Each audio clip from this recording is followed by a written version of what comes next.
Welcome to This Explainer. Today, we're taking a really close look at something most of us do totally on autopilot. Usually while operating like a total zombie before we'd even had our first cup of coffee. We're going to uncover the hidden ecological impact of washing our hair. It feels completely harmless, right? I mean, a quick rinse, some suds, clean hair, and bam, you're ready to tackle the day. But if we truly want to understand sustainable beauty, we've got to look a lot closer at what we're actually scrubbing into our scalps day in and day out.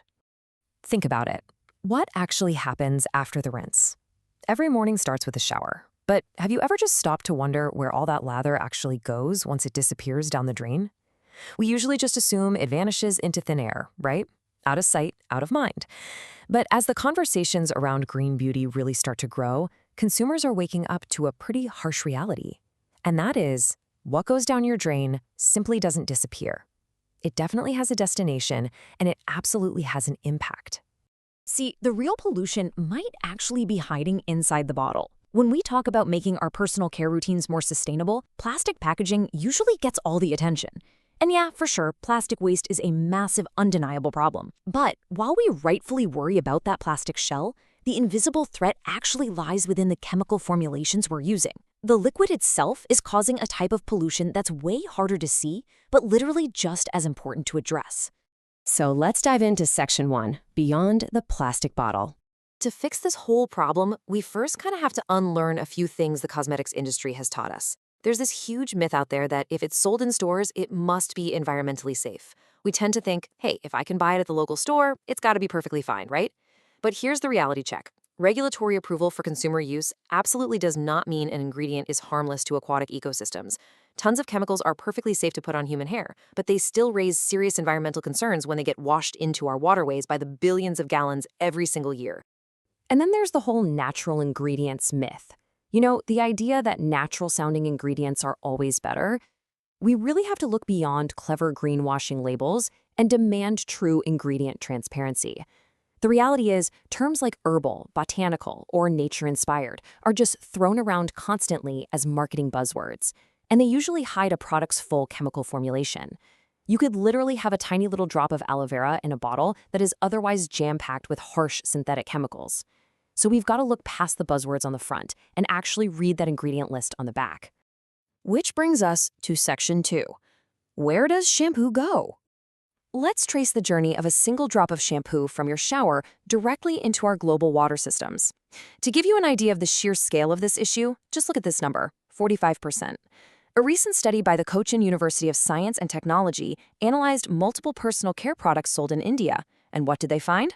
Primary microplastics, specifically microbeads, in about 45% of the products they tested. That's almost half.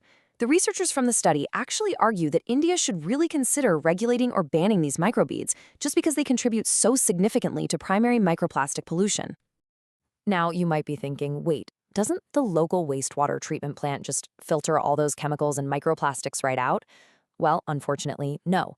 Wastewater treatment plants just aren't always designed to completely catch every single chemical in our personal care products. And because they can't catch everything, billions of washes a year result in these synthetic ingredients piling up in our rivers, lakes, and oceans. In fact, residues from personal care products have been detected in freshwater ecosystems worldwide. It's everywhere.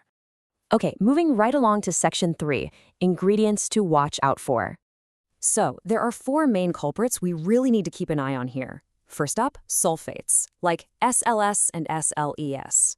Sure, they create that incredibly rich foam we all love, but they actively strip natural oils from your scalp and add heavy chemical loads right into our water systems.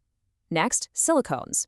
They basically coat the hair shaft to create shine, but the problem is many of them are not readily biodegradable, so they just persist in aquatic environments forever.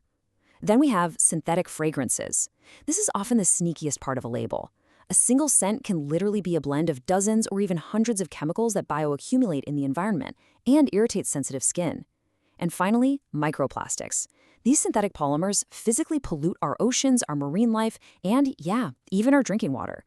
So, while these 4 common ingredients might make your hair feel super clean in the short term, they leave a lasting, toxic footprint on the environment. Which perfectly sets up Section 4, Scalp Health equals Eco-Health. It sounds so obvious when you say it out loud, but your scalp is skin. Think about it. We so carefully evaluate our face serums, our moisturizers, our organic skincare products, yet we totally assault our scalps with aggressive detergents and synthetic additives. We have to remember that healthy hair starts with a healthy scalp.